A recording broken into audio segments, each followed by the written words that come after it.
Right గా Telangana cabinet సమావేశం అనంతరం డిప్యూటీ సీఎం భట్టి విక్రమార్క మాట్లాడుతున్నారు. లైవ్ లో చూద్దాం. శ్రీ ప్రభాకర్ గారితో కలిసి మీ ద్వారా కొన్ని కేబినెట్ లో తీసుకున్నటువంటి అత్యంత ముఖ్యమైనటువంటి అంశాలని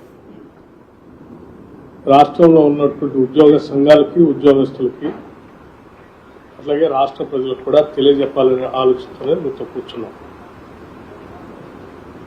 ప్రధానంగా గత కొన్ని నెలలుగా రాష్ట్ర ఉద్యోగ సంఘాలు కానీ ఉద్యోగస్తులు కానీ ఎదురు చూస్తున్నటువంటి కొన్ని అంశాలపైన మీ అందరికీ తెలిసిందే. గతంలో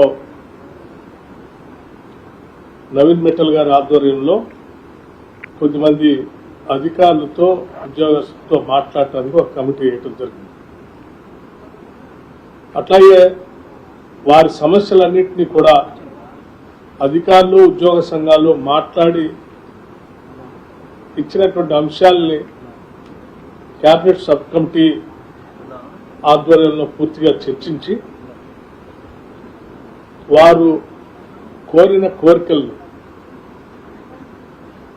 వాటన్నిటినీ కూడా క్యాబినెట్ దృష్టికి తీసుకురావటం జరిగింది. ఈరోజు క్యాబినెట్లో ఉద్యోగస్తులందరూ కూడా మన కుటుంబ సభ్యులు, రాష్ట్ర ప్రభుత్వం తీసుకునేటువంటి అనేక సంక్షేమ పథకాలను కానీ అభివృద్ధి కార్యక్రమాలను కానీ ప్రజలకి చేరవేసేటువంటి సిబ్బంది, ఆ సిబ్బంది యొక్క అవసరాలని యోగక్షేమాలను కూడా తప్పనిసరిగా మనమందరం వారి అవసరాలు తీర్చేటట్టుగా తగు నిర్ణయాలు చేయాలని చెప్పి రాష్ట్ర ముఖ్యమంత్రి శ్రీ రేవంత్ రెడ్డి గారి ఆధ్వర్యంలో ఈరోజు కేబినెట్ సహచరులంతా కూడా లోతుగా చర్చించి ప్రతి అంశాన్ని కొన్ని నిర్ణయాలని ప్రకటించాలని తీసుకున్న నిర్ణయాలను మీ ద్వారా తెలియజేస్తా ఉన్నాం. అందులో ప్రధానంగా డిఏ సంబంధించి ఉద్యోగ సంఘాలు ఎదురు చూస్తూ ఉన్నారు. దీనికి సంబంధించి ఆర్థికంగా ఉన్నటువంటి పడేటువంటి భారాన్ని కూడా లెక్కలు కట్టి ప్రస్తుతానికి 2 డిఏలు ఉద్యోగ సంఘాలకి ఉద్యోగస్తులకు ఇవ్వాలని, ఒక డిఏ ఇప్పుడు వెంటనే చెల్లించాలని, అట్లాగే ఇంకొక డిఏ ఒక 6 నెలల తర్వాత చేపట్టాలని నిర్ణయం చేయటం జరిగింది. ఒక డిఏ ఇప్పుడు, ఇంకొక డిఏ ఒక 6 నెలల తర్వాత. ఇది అత్యంత ప్రధానమైనటువంటి అంశం ఉద్యోగస్తులకు సంబంధించినంతవరకు. అట్లాగే ఆర్థికంగా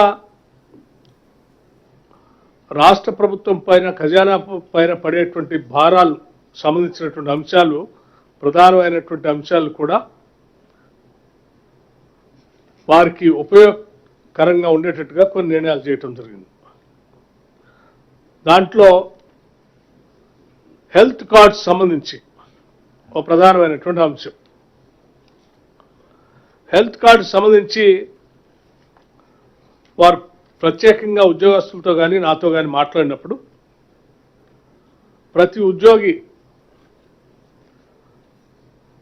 500 రూపాయల లెక్క కాంట్రిబ్యూట్ చేస్తూ సంవత్సరానికి వారు పోగేసినటువంటి అమౌంట్కి సమానంగా ఈక్వలెంట్ అమౌంట్ని రాష్ట్ర ప్రభుత్వం నుంచి కూడా కాంట్రిబ్యూట్ చేసి దాన్ని ఒక ట్రస్ట్ రూపేణా ఏర్పాటు చేసి ఆ ట్రస్ట్కి సంబంధించి రాష్ట్ర ప్రభుత్వ ప్రధాన కార్యదర్శి స్థాయితో ట్రస్ట్ చైర్మన్గా, అధికారులకు సంబంధించి కొద్దిమంది, ఉద్యోగాలకు సంబంధించినటువంటి వాళ్ళతో కూడా కొద్దిమందిని కలిపి ఒక ట్రస్ట్ని ఏర్పాటు చేసి ఎటువంటి ఆరోగ్యపరమైనటువంటి అంశాలు తలెత్తినా వాళ్ళకి ఈ ట్రస్ట్ ద్వారా వెసులుబాటు కల్పించేటువంటి నిర్ణయాన్ని చేయటం జరిగింది. ఉద్యోగస్తులు కోరికని సంపూర్ణంగా అంగీకరించి దీన్ని కేబినెట్ ఆమోదించింది. అలాగే ప్రధానంగా వారసత్వంగా అంటే గత ప్రభుత్వం పెట్టిపోయినటువంటి పెండింగ్ బిల్లులు సంబంధించి కూడా ఉద్యోగస్తులకు సంబంధించినటువంటి పెండింగ్ బిల్స్ ఆ బిల్స్ కూడా ప్రయారిటైజ్ చేసుకొని ప్రతి నెల కనీసం 700 కోట్లు తగ్గకుండా ఆ పెండింగ్ బిల్లులు సంబంధించిన ఉద్యోగస్తులకు సంబంధించిన బిల్లులు బకాయిలు కూడా నెలల వారీగా క్లియర్ చేస్తూ ప్రయారిటైజ్ చేయాలని కూడా నిర్ణయం చేయడం జరిగింది. అలాగే ఇంకా కొన్ని అంశాలు కూడా ఉదాహరణకి 12.5% సంబంధించి ఉద్యోగస్తులు కోటా సెక్రటేరియట్లో ఉండాలని వారు కోరారు మిగతా ఉద్యోగస్తులకు సంబంధించి. దాన్ని కూడా కేబినెట్ ఆమోదించింది. అట్లాగే మెడికల్ ఇన్వాలిడేషన్ కమిటీ కూడా కావాలని అడిగారు డిస్ట్రిక్ట్ లెవెల్లో, దాన్ని కూడా ఆమోదించడం జరిగింది. అట్లాగే ఈ ఉద్యోగస్తులు రిటైర్ అయినటువంటి వాళ్ళు మళ్ళీ తిరిగి రిక్రూట్మెంట్ చేయకుండా ఓ నిర్ణయం తీసుకోవాలని చెప్పింది ప్రభుత్వం. దానికి కూడా సానుకూలంగా స్పందించింది.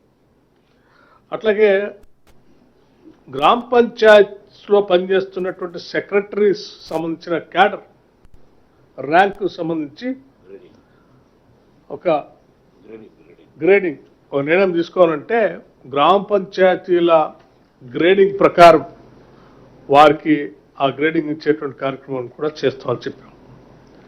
అట్లాగే డిపిసి సంబంధించి కూడా వాళ్ళు ప్రధానంగా వాళ్ళ డిమాండ్ ఉంది. వాళ్ళు డిపిసి రెగ్యులర్గా జరపాలి, ప్రమోషన్స్ వచ్చేటట్టుగా చూడాలని. ఎస్, దానికి కూడా రాష్ట్ర ప్రభుత్వం చాలా సానుకూలంగా స్పందించి అగ్రి అయింది. అట్లాగే ఆఫీసర్స్ ఎలక్షన్స్ అప్పుడు ఎలక్షన్స్ ట్రాన్స్ఫర్స్ అని కొన్ని చేశారు.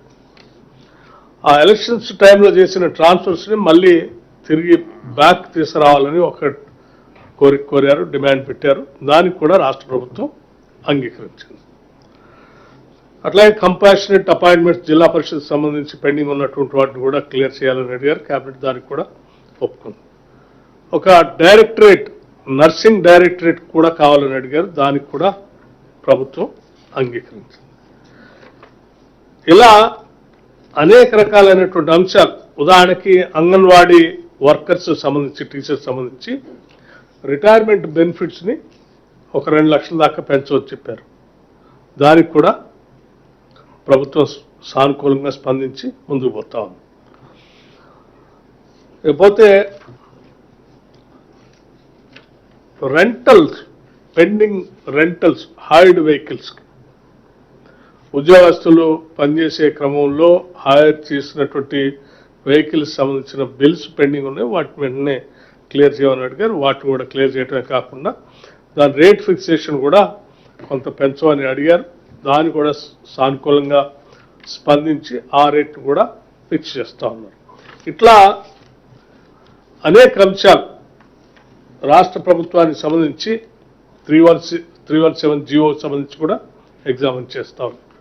ఇంకా చాలా అంశాలు ఉన్నాయి ఇట్లా ఎగ్జామిన్ చేస్తామని. కొన్ని అనుకూలంగా ఆల్రెడీ నిర్ణయం తీసుకునే నేను కొన్ని ప్రకటించాను మీకు. ప్రధానమైనటువంటి అంశాలు డిఏకి సంబంధించి, హెల్త్ కార్డ్ సంబంధించి, పెండింగ్ బిల్స్ గురించి, అట్లాగే డిపిసి ప్రమోషన్స్ గురించి, ఇవన్నీ వాటన్నిటిని కూడా సానుకూలంగా ఉద్యోగస్తులకి అనుకూలంగా ఈరోజు కేబినెట్ సుదీర్ఘంగా చర్చించి నిర్ణయం చేయడం జరిగింది. నేను ముఖ్యమంత్రి రేవంత్ రెడ్డి గారికి అట్లాగే కేబినెట్ సహచర మంత్రులందరికీ కూడా ఉద్యోగస్తుల సమస్యలపైన నియమించినటువంటి కేబినెట్ సబ్ కమిటీ చైర్మన్గా వీరి సమస్యలు విన్నాను. ఈ సమస్యలన్నీ కేబినెట్ దృష్టికి తీసుకొచ్చాను. వారందరూ కూడా చాలా మంచి మనసుతో పెద్ద మనసుతో వాటన్నిటిని అర్థం చేసుకొని ఈ సమస్యలన్నింటినీ కూడా క్యాబినెట్ ఈరోజు సంపూర్ణంగా ఆమోదించేందుకు ఉద్యోగస్తుల తరఫున కూడా నేను క్యాబినెట్ కూడా ధన్యవాదాలు తెలియజేస్తా ఉన్నాను. Thank you. నేను చెప్పినటువంటి అంశాలు తీసుకుని నిర్ణయాలు.